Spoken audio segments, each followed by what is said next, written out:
দর্শক আসসালামু আলাইকুম, আশা করি আপনারা অনেক ভালো আছেন। তো মরিচ চাষ বিষয়ে আপনারা যারা এই ভিডিওটিতে ক্লিক করছেন, তো আমি আপনাদেরকে সংক্ষিপ্ত আকারে কিছু বিষয় আপনাদেরকে বলার চেষ্টা করব। সেটা হচ্ছে, দেখেন, মরিচ চাষ কিন্তু খুবই একটা নিয়ম কানুনের ভিতর দিয়ে করতে হয়। তো আমরা গাছের শুরু থেকে 80 দিন গাছের বয়স পর্যন্ত কিন্তু ভালোভাবে এটার যত্ন নেব। এরপরে আপনার গাছগুলোতে খুব একটা পরিমাণে খরচ করতে হয় না।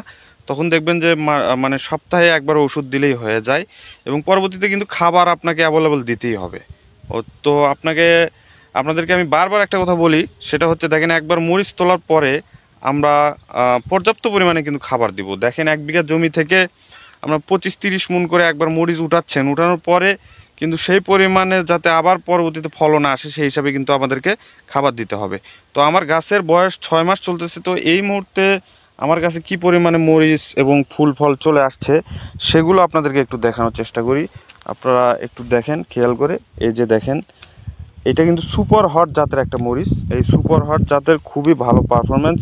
যারা সুপার হট চাষ করছে, আমি তো মনে করি তারা জানে যে গাছের বয়স যত বেশি হয় এটার ফলন তত বেশি হয়। সেটাই আমি আর কি লক্ষ্য করতেছি। যদিও সুপার হট এবার প্রথমবার চাষ করেছি, এবং এটা নতুন হিসেবে এবারই প্রথম হওয়ারই কথা, কারণ এর আগে তো এটা বীজ ছিল না। তো যারা চাষ করছে তারা কিন্তু জানেন যে এটা কিন্তু যত গাছের বয়স হয় ততই কিন্তু এটা ফলন বেশি দেয়। আরেকটা বিষয়, এই যে গাছের উপর থেকে যখন আপনি দেখবেন তখন কিন্তু এটাতে খুব একটা ফুল ফল আপনি দেখতে পারবেন না, কিন্তু যখন আপনি গাছের এইরকমভাবে ডালটা উঁচু করবেন, উঁচু করার পরে দেখবেন যে এরকম ফল ধরে আছে অথবা ফুল আসতেছে। এই যে জিনিসগুলো, এইগুলো দেখেন, এই যে এইটা কিন্তু আমরা এরকম ফুল ফল দেখতে পেয়েছিলাম গাছের যখন 70-75 দিন বয়স, তখন কিন্তু এরকম ফুল ফল আমরা দেখেছিলাম। ঠিক সেম আকারে কিন্তু এখন সেই ফুল ফলগুলো আবার আমরা দেখতে পাচ্ছি। তো ফলন বৃদ্ধির জন্য আমরা কিন্তু বিভিন্ন ধরনের পদ্ধতি অবলম্বন করে থাকি। তো আমি যেটা প্রথম থেকে শেষ পর্যন্ত এই জমিতে ফলন বৃদ্ধির জন্য যেটা ব্যবহার করেছি সেটা হচ্ছে অক্সিজেন পিজিআর। তো এই অক্সিজেন পিজিআর নিয়ে আমি এর আগেও একটা ভিডিও করেছি, এবং কিভাবে ব্যবহার করবেন সেটাও আপনাদেরকে দেখিয়েছি। তারপরেও আমি আবার বলতেছি, এটা প্রতি লিটার 1 বিঘা জমির জন্য, মানে 33% বিঘা, 1 বিঘা জমিতে 1 লিটার অক্সিজেন, এটা সারের সাথে প্রত্যেকবার যখন সার দিবেন তখন এই অক্সিজেনটা আমরা কিন্তু এই সারের সাথে মিক্সড করে আমরা ড্রেনে দিয়ে দিব। আর উপরে স্প্রের ক্ষেত্রে 50 মিলি করে, 16 লিটার ট্যাঙ্কে 50 মিলি করে এটা আমরা স্প্রে করে দিব। এখন দেখেন কি পরিমাণের মরিচ আমার এই গাছগুলোতে আসছে। গাছের বয়স 6 মাস চলাকালীন যদি এরকম ফলন আসে তাহলে তো মাথা নষ্ট হওয়ারই কথা। এখন বিষয় হচ্ছে যে, ওই যে একটা কথাই আছে না, যে ধরেন হাতি যেমন খায় তেমনই কিন্তু পায়খানা করে। তো এই যে মরিচ গাছে কিন্তু আমরা যে পরিমাণ টাকা খরচ করব, আমরা কিন্তু ওই পরিমাণ টাকা হচ্ছে 3 গুণ রিটার্ন পাবো। তো 1 বিঘা জমি থেকে আমি 25 মণ 30 মণ হারভেস্ট করার পরে যখন আমি যদি ওই 10 কেজি সার জমিতে দিয়ে দিই, তখন কি আমার জমিতে ওই রকম ফলন আর আসবে? তো আসবে না। এই কারণে আপনাকে কিন্তু সারের রেশিও এবং খাবারের রেশিওটা আমরা কিন্তু ঠিক রাখবো, এবং পর্যাপ্ত পরিমাণের কিন্তু জৈব ব্যবহার করব। এখন দেখেন গাছের যে আমার যে সবুজের ধরন, যেরকম সবুজ সতেজ রয়েছে, এই যে দেখেন এখন পর্যন্ত কিন্তু আমার কাছে কোনো ধরনের কুকরি অ্যাটাক করেনি। এখন কুকরি মাঝে মাঝে 2-1টা আসবেই। মরিচ গাছে যদি কুকরি না আসে তাহলে তো হলো না, তাহলে তো এটা সবাই চাষ করতো। তো এই যে কম্পিটিশন এবং এই যে আপনার চ্যালেঞ্জ, এগুলো মোকাবিলা করেই কিন্তু আমাদের টিকে থাকতে হয়। তো এটা আমরা যারা করতে পারি এবং যারা মনোযোগ সহকারে এই পরিশ্রমটা করতে পারি, তারাই কিন্তু দিন শেষে সফল হতে পারি। তো এখন বাজার দর দেখেন, আমি যতটুকু আজকে খোঁজ খবর নিলাম, তো আজকে বাজার দর এটার 2600 থেকে 2800 টাকা মণ চলতেছে।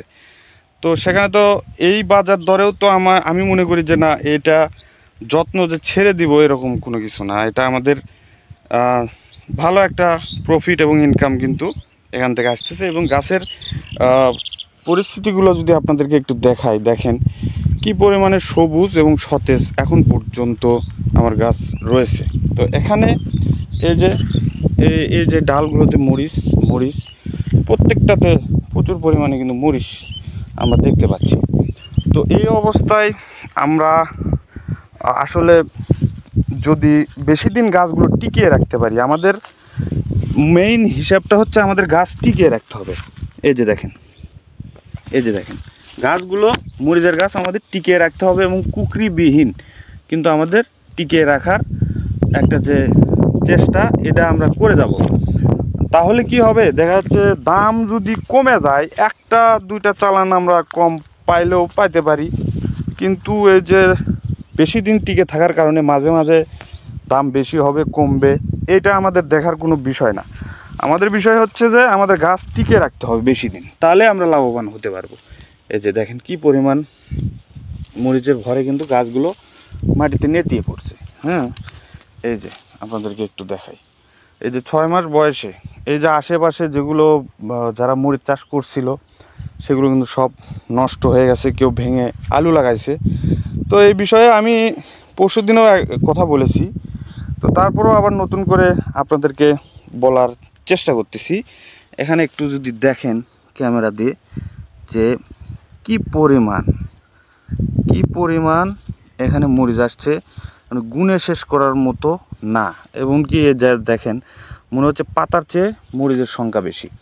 তো যারা সুপার হট চাষ করছে তারা কিন্তু এটা অবশ্যই দেখতেছে। হ্যাঁ, তারা কিন্তু অবশ্যই কিন্তু আপনাদের মালচিং দিয়ে মরিচ চাষ করতে হবে এবং কোকোপিটের চারা দিয়ে আপনারা কিন্তু এই মরিচটা চাষ শুরু করবেন। তো অনেকে আমাদেরকে ফোন দেয় যে ভাই মরিচের দাম নেই, আমাদের গাছ 3 থেকে 4 মাসে বেশি টিকে না। তো এখানে কেন টিকে না? এখানে চারা সেখান থেকে চারা নিয়ে এসে লাগানো হয়, রোগবালাই থেকে যায়, খুব দ্রুত গাছগুলো নষ্ট হয়ে যায় এবং মালচিং ছাড়া করা হয়। মালচিং এবং সুস্থ চারা এই দুইটা এবং সঠিক প্রযুক্তি ব্যবহার করে আমরা কিন্তু এরকম 1 বছর পর্যন্ত আমরা এই মরিচ গাছ টিকে রাখতে পারবো, যেটা আমি এখন পর্যন্ত দেখতেছি যে 6 মাস, আমি তো মিনিমাম আরও 6 মাস এই গাছ থাকবে আমার। তো এই যে কিছু কিছু বিষয় আছে যেগুলো আপনারা অনেকেই জানেন না এবং এগুলো আসলে অনেকে বলেও না।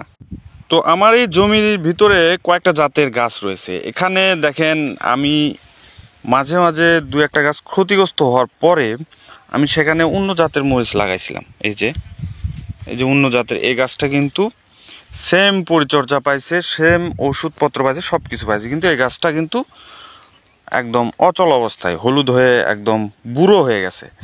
কিন্তু এটারই পাশে যদি আমি সুপার হটের রেজাল্টটা আমি দেখাই, দেখেন একদম মনে হচ্ছে যে এই গাছগুলো কয়দিন বয়স, মাত্র 2 মাস 2.5 মাস এরকম, একদম সতেজ। এই যে মরিচের অবস্থা দেখলে আসলে এই রকম শান্তি লাগে, যেটা চাষ করে আপনারা যখন এরকম জমিতে পরিদর্শন করবেন তখন আপনাদের নিজেদের অনেক ভালো লাগবে। তো কুকরির বিষয়টা হচ্ছে, দেখেন এখানে একটা গাছ কুকরি রয়েছে, এই যে এরকম গাছ আমার এই জমিতে হয়তো বা 5 থেকে 7টা গাছ এরকম আছে। তো এটা হবেই, এটা কিন্তু চাইলে আপনারা নষ্ট করে দিতে পারেন। তো এবার কিছু মরিচ আছে, ধরেন এই যে কুকরি গাছে কিছু 2-4টা মরিচ রয়েছে, যেগুলো উঠানোর পরে আমি এই গাছগুলো শেষ করে দেব। তো শুনুন তো দর্শক, আপনারা মরিচ চাষে A to Z আপডেট পেতে অবশ্যই আমার এই চ্যানেলটি সাবস্ক্রাইব করবেন। এভাবে নতুন নতুন কিছু টেকনিক আপনাদেরকে শেখানোর চেষ্টা করব। যারা আমার ফলোয়ার্স রয়েছেন এবং সাবস্ক্রাইবার রয়েছেন, যারা আমার ভিডিও দেখে নিয়ম মেনে মরিচ চাষ করতেছেন, তো তারা কিন্তু আসলে অবশ্যই কমেন্টস করবেন যে আসলে আপনারা কি আমার এই ভিডিও থেকে উপকৃত হন, নাকি আপনাদের সময় এবং আমার সময় দুটোই নষ্ট হচ্ছে। প্লিজ একটু কমেন্ট করে আপনারা জানাবেন। ধন্যবাদ। আসসালামু আলাইকুম।